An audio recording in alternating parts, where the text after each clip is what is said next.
Hai, sahabat YT Artikel 2. Apa kabar kalian semua? Semoga kalian semua dalam keadaan sehat.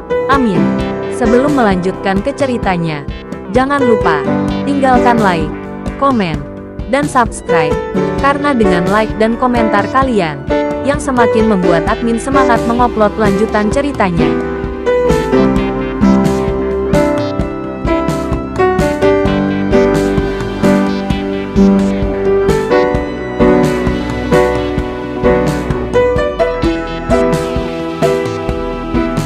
Episode 340. Kisah Aditya, anak bos besar yang berpura-pura miskin. Langkah kaki Aditya berhenti sejenak, tetapi dia tidak menoleh ke belakang, dan melangkah ke gedung kantor internasional Huanyu. Victor dengan cepat dan memimpin Aditya ke kantor ketuanya. Tuan ada di dalam, kata Victor pada Aditya. Aditya tidak berkata apa-apa, membuka pintu dan masuk. Tidak ada orang lain yang berani masuk dan hanya bisa menunggu di luar. Saat ini, Edward sedang berdiri di dekat jendela, melihat ke kejauhan. Dia membelakangi pintu dan sedang merokok. Yang akan datang. Edward mendengar suara pintu terbuka dan berbalik melihat Aditya. Aditya setuju tanpa banyak bicara. Rizal sudah memberitahuku apa yang kamu lakukan di Afrika. Mata Edward memerah, dan dia menatap Aditya kata demi kata dan berkata. Meskipun dia tidak secara langsung menyalahkan Aditya, Aditya dapat melihat bahwa mata Edward penuh dengan kebencian, kesedihan, dan sedikit kemarahan. Aditya sama sekali tidak terkejut dengan reaksi Edward. Bagaimanapun, Aditya tahu betul betapa ayahnya alias Edward sangat mencintai Melanie. Jika ada yang ingin kamu katakan, katakan saja secara langsung. Tidak perlu merahasiakannya, Aditya berkata dengan tenang. Edward mengepalkan tangannya dan berkata dengan suara rendah. Nak Aditya, dia adalah ibu tirimu. Dia adalah istriku. Mengapa kamu membunuhnya? Melihat ekspresi sedih Edward, Aditya merasakan kemarahan di hatinya. Dia tahu bahwa Aditya sedih karena Melanie dan datang ke kota Manado untuk menemukannya dan menanyakan kejahatannya. Dan itu juga karena wanita ini. Haha, dia istrimu. Tapi bagaimana dengan ibuku? Siapa ibuku? Aditya tersenyum pahit dan bertanya pada Edward. Edward tertegun sejenak. Ekspresinya melembut. Dan dia berkata kepada Aditya. Nak Aditya, aku tahu, aku telah kasihan pada ibumu selama ini. Tahukah kamu kalau ibuku dibunuh oleh Melanie? Kamulah yang memberi Melanie kesempatan dan modal untuk membunuh ibuku. Kamu yang harus disalahkan atas kematian ibuku. Aditya menunjuk ke arah Edward dan berteriak dengan marah. Wajah Edward memucat. Bibirnya bergetar. Dia tetap diam. Tapi ada baiknya seandainya kamu membawanya kembali ke Indonesia. Saya memiliki keadilan sendiri dalam cara menghadapinya. Edward terdiam lama dan akhirnya mengeluh. Keadilanmu? Haha. Lupakan saja. Maukah kamu membunuh Melanie untuk memberikan keadilan pada ibuku? Kamu sudah membuang ibuku seperti sampah lebih dari 10 tahun yang lalu. Semakin banyak Aditya berbicara, semakin bersemangat dia, dan beberapa garis merah muncul di matanya. Lancang, Edward menamparkan meja dengan marah, menjatuhkan semua cangkir teh di meja.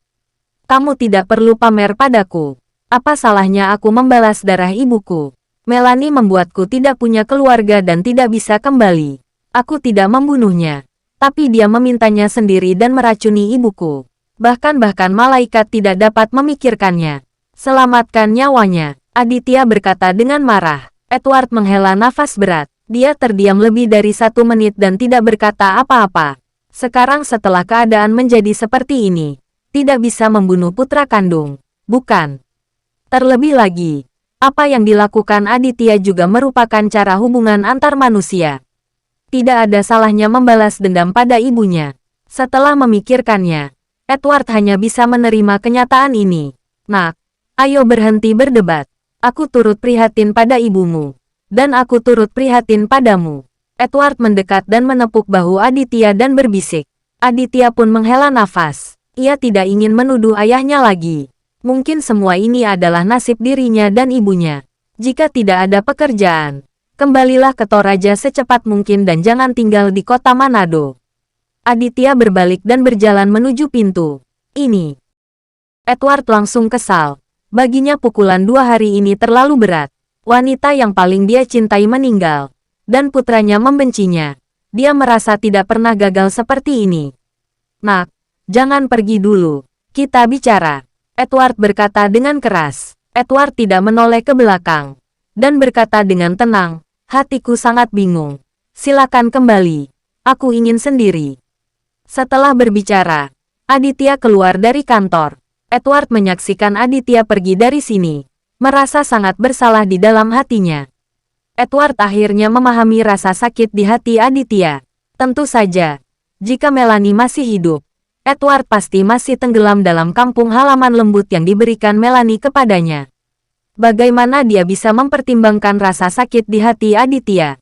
Setelah keluar dari kantor Victor, Aditya terlihat sangat tidak senang. Dia dapat melihat dengan jelas bahwa ayahnya, setelah mengetahui apa yang telah dilakukan Melanie, masih sangat merindukan wanita ini.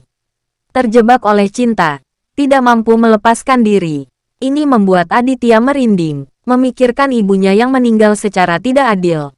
Aditya merasa tidak adil padanya.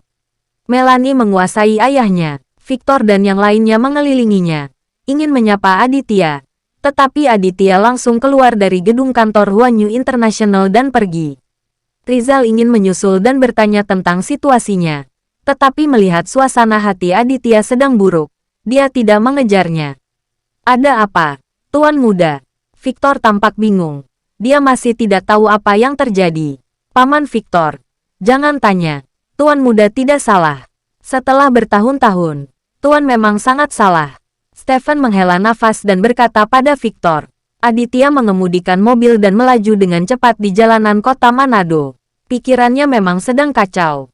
Dan dia ingin mencari tempat yang lebih tenang untuk menghabiskan waktu sendirian. Setelah berkendara ke pinggiran kota, Aditya pergi ke Danau Taiping di pinggiran kota. Ini adalah danau buatan. Angin sepoi-sepoi bertiup dan air danau sedikit beriak membuat orang merasa lebih tenang. Aditya memandangi danau dari kejauhan dan memikirkan masa lalu.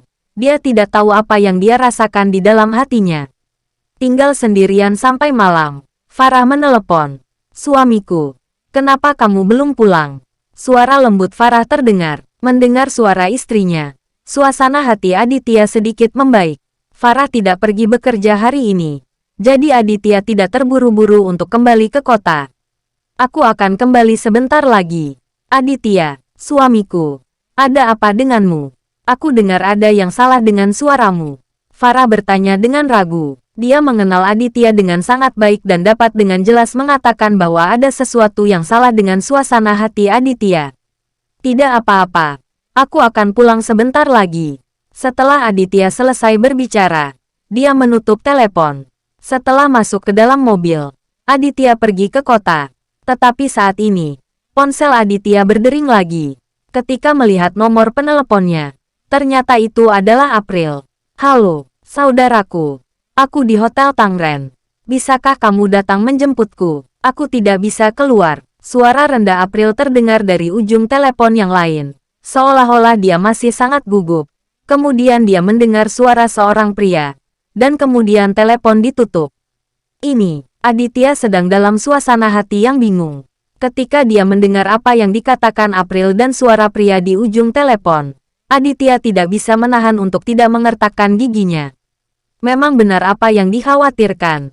Sepertinya terjadi sesuatu pada adikku. Bersambung.